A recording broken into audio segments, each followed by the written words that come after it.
High court की Lucknow bench ने 2004 में पारित किए गए उत्तर प्रदेश मदरसा शिक्षा बोर्ड अधिनियम को असंवैधानिक करार देते हुए रद्द कर दिया। साथ ही कोर्ट ने इस कानून को यूनिवर्सिटी ग्रांट कमीशन एक्ट की धारा 22 के खिलाफ भी पाया। कोर्ट ने कहा कि मदरसा अधिनियम के समाप्त होने के बाद प्रदेश में बड़ी संख्या में मौजूद मदरसों में पढ़ने वाले छात्र प्रभावित होंगे, लिहाजा राज्य सरकार को यह आदेश दिया कि उन्हें प्राइमरी, हाई स्कूल और इंटरमीडिएट बोर्ड से संबद्ध नियमित स्कूलों में समायोजित करें। जस्टिस विवेक चौधरी और जस्टिस सुभाष विद्यार्थी की बेंच ने अंशुमान सिंह राठौर की याचिका पर यह बड़ा आदेश दिया। इस पूरे आदेश को समझने के लिए हमें सबसे पहले समझना होगा कि आखिर ये UP board of Madrasa education act है क्या। उत्तर प्रदेश में मदरसा एजुकेशन को व्यवस्थित करने के लिए साल 2004 में एक कानून बनाया गया था। इसमें अरबी, उर्दू, फारसी, इस्लामिक स्टडीज, तिब्बत यानी कि पारंपरिक चिकित्सा, दर्शन और अन्य खास शाखाओं में दी जाने वाली शिक्षा शामिल थी। बाद में इस बोर्ड का पुनर्गठन किया गया और इसमें एक चेयरपर्सन, निदेशक, रामपुर में राजकीय ओरिएंटल कॉलेज के प्रिंसिपल, सुन्नी और सिया संप्रदायों का प्रतिनिधित्व करने वाले एक विधायक, एक एनसीईआरटी प्रतिनिधि, सुन्नी और शिया संस्थाओं के प्रमुख और विज्ञान या तिब्बत के टीचर्स को शामिल किया गया। अब समझते हैं कि आखिर ये जो बोर्ड था इसका उद्देश्य क्या था।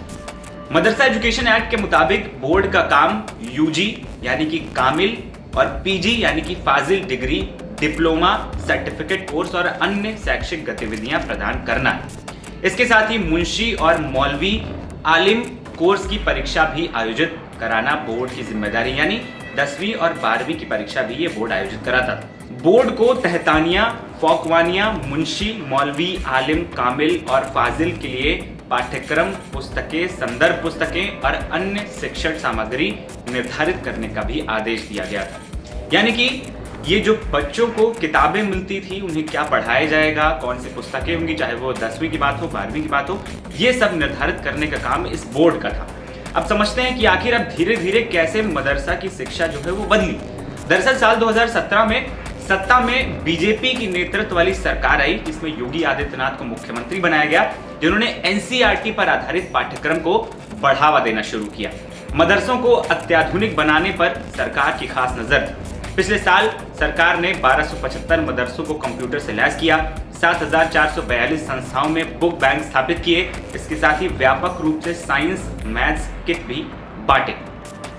अब यह समझना भी बेहद जरूरी है कि आखिर 2004 से पहले यानी मदरसा शिक्षा अधिनियम लागू होने से पहले क्या थी मदरसा शिक्षा व्यवस्था। यूपी में मदरसे सदियों से संचालित हो रहे हैं, जो एक बोर्ड की देखरेख में धार्मिक शिक्षा प्रदान करते रहे। साल 1995 तक ये मदरसे राज्य शिक्षा विभाग के अधीन में थे। इसके बाद तत्कालीन कांग्रेस सरकार ने सभी मदरसों का नियंत्रण अल्पसंख्यक कल्याण विभाग को दे दिया था। अब आपको बताते हैं कि आखिर इस बोर्ड के खिलाफ जो याचिका दायर की गई, उस पर इलाहाबाद हाईकोर्ट ने क्या फैसला सुनाया और इस एक्ट को क्यों रद्द कर दिया गया। यूपी मदरसा एजुकेशन एक्ट को मुख्य रूप से 2 बिंदुओं पर असंवैधानिक घोषित किया गया है। पहला ये कि ये धर्मनिरपेक्षता के सिद्धांत का उल्लंघन करता है, यानी सेकुलरिज्म का उल्लंघन। कोर्ट ने यह भी फैसला देते हुए याचिकाकर्ता के उस तर्क को ध्यान में रखा जिसमें बताया गया कि मदरसा अधिनियम की योजना और उद्देश्य केवल इस्लाम, इसके नुस्खे, निर्देशों और दर्शन में शिक्षा को बढ़ावा देना है। इसके अलावा हाईकोर्ट ने अपने फैसले में इस तर्क को भी आधार बनाया कि मदरसा बोर्ड डिग्री देने की शक्ति रखता है, जो कि यूजीसी का क्षेत्र है।